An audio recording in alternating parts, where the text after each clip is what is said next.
आपसे जुड़ी हर खबर के लिए सब्सक्राइब कीजिए 3N news network. Corona vaccine के बाद दिख सकते हैं यह हल्के साइड इफेक्ट। अगर ऐसा हो तो क्या करें? 1 अप्रैल से 45 वर्ष से अधिक आयु के सभी लोग कोविड-19 के खिलाफ टीका लगाने के लिए पात्र होंगे, क्योंकि सरकार देशव्यापी टीकाकरण अभियान का विस्तार करती है। सोमवार को सरकार ने राज्यों से कहा था कि कोविशील्ड की 2 खुराक के बीच के अंतर को 4 से 8 सप्ताह तक बढ़ाया जाए, क्योंकि इससे सुरक्षा को बढ़ावा मिलेगा।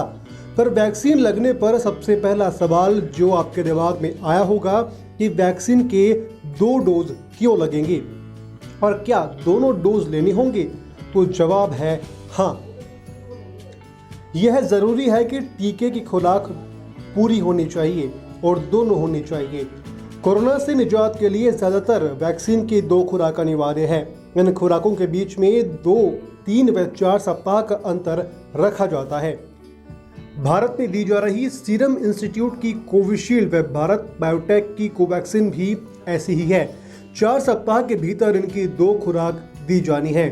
चूंकि टीकाकरण की शुरुआत 16 जनवरी को की गई थी और पहले दिन करीब 2 लाख लोगों को पहली खुराक दी गई थी, इसलिए उन्हें दूसरी खुराक देने के लिए 13 फरवरी की तिथि को चुना गया है।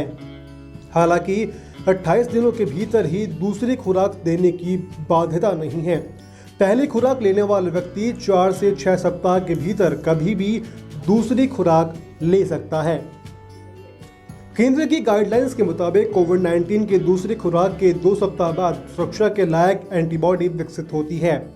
पीएम मोदी भी लोगों से दोनों खुराक अनिवार्य रूप से लेने की अपील कर चुके हैं।